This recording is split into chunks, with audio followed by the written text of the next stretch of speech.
Howdy, my name is Daniel Alvarado. We are Group 4 and we are proposing our idea of the Kick It car. Now, with the first page, we have the links to everything that you need from us. So first being the YouTube link to the video where you're watching right now, and then also the team folder link where we're gonna have everything organized when it comes to our CAD files, simulation link, simulation files, as well as our presentations and our photos and videos of what we take throughout the project, and everything that we do and we work on, everything throughout the progression of the project is going to be included in that project folder so that we have everything keeping track of and we're on top of everything and organized throughout the whole project. Now, for the introduction of our project, the purpose of this project is to create a 3D printed electrically assisted toy car. This design intends to use gears, a capacitor, and inductance to create forward motion for the car. This aims to solve the problem of converting kinetic mechanical motion into electrical voltage, then back into mechanical motion to aid in the movement of the car. So it's just a lot of translational energy, first starting with the mechanical pushing the car, charging up the capacitor, creating this electrical energy and voltage. Then that voltage then powers the car little motor so that it can push forward. So we actually got this idea from Tom Stanton. We watched this video on the Kick It car, and we wanted to create our own interpretation of this in our project. So the reference is here on this YouTube link, so y'all can see what we're trying to aim for, and hopefully we can reach this type of product at the end of our project. So yes, so next up is Ricky for our project description. So here's a breakdown of the key concepts. A gear wheel to create mechanical advantage and torque, coils and magnets to generate inductance, a capacitor to store electrical energy, and a chassis to support all of our components, and a drivetrain system to transfer the energy into motion. And the objective is to maximize torque using a small to large gear ratio and increase inductance with large coils and store energy efficiently using a high capacity capacitor. And so for our plan of execution, so our plan is to split into three sections. The first one's going to be mechanical. We'll design and build a chassis and wheel system using a 3D printer and using Fusion or SolidWorks, and most likely PLA as our printing material. And then we'll assemble the gear train to manage both the energy input phase, the charging, and the output phase, the motion. And then finally, we'll integrate the mechanical structure with the electrical components. And then electrically, for the electrical part, we'll design a charging circuit that uses inductors and coils to charge the capacitor when moving the car forward. And then for discharge phase, instead of using a motor, the stored energy will be released directly into the inductors, and then the inductors will create a magnetic force that will drive the car movements. And then we'll also monitor the voltage across the capacitor before and after discharge to evaluate the energy transfer. And then lastly, our simulation. So we'll use MATLAB and Simulink to model the system.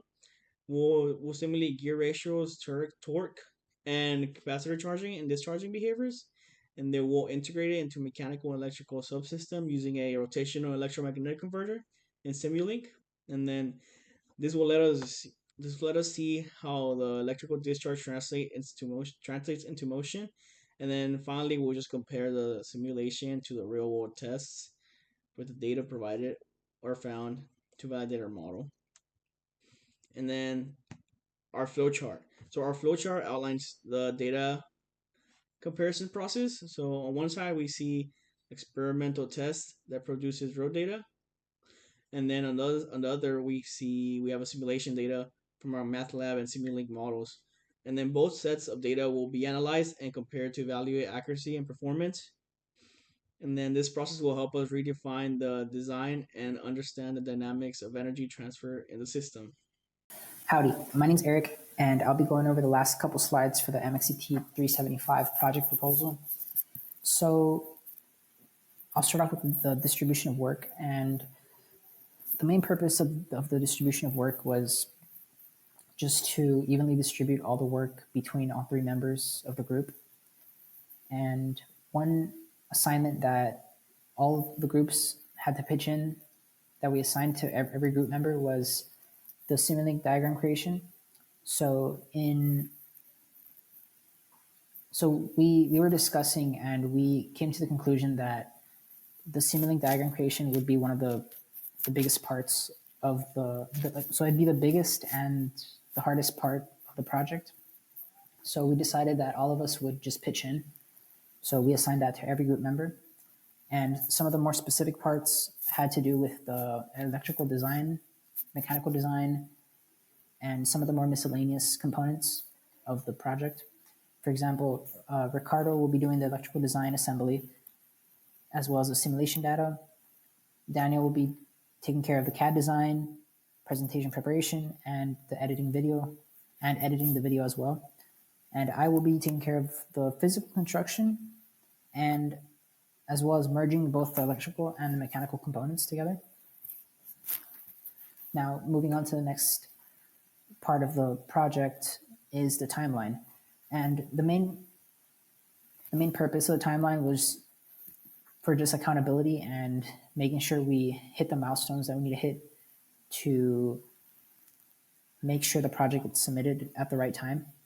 So the main three milestones we came up with were on April 15th, April 22nd, and April 27th. So we, similar to the previous slide, the work, we distributed it the same way, try to make sure every group member had an even amount of work that they were providing to the project. And the main purpose of these milestones was just to make sure, so every milestone that we complete has to be completed in order to complete the next milestone. So that was just the main purpose of that concept. So for example, we're all going to be pitching into assembling the test gear train system for proper functioning. We're all going to be helping with gathering all the electrical components, capacitors, inductors, wiring. And some of us have more specific tasks, such as Daniel has to build and design the chassis and the wheels and some of the mechanical components in Fusion. I have to build the circuit. That way we can integrate it into the mechanical components of the model, right? Ricky will be modeling the mechanical and electrical components with the equations and models. That way we can then build it in Simulink, right? So the timeline was just for accountability and to make sure we're on track to submit the project proposal or just the project on time. So some of the expected outcomes of this project were to successfully build the KitKat car, but not only to successfully build it, but to gather experimental data and simulation data. So the way we would gather both, well, the way we would gather simulation data is through the equations of motion. So we would build the mechanical components of the project or the model kit car, and then we would build the electrical components of the KitKat car. Then we would merge them together, and we would gather the physical experimental data, and then we would gather equations of motion from that KitKat car, and we would put that into Simulink. And then now that we have both of them, we can compare and contrast both the experimental and the simulation model.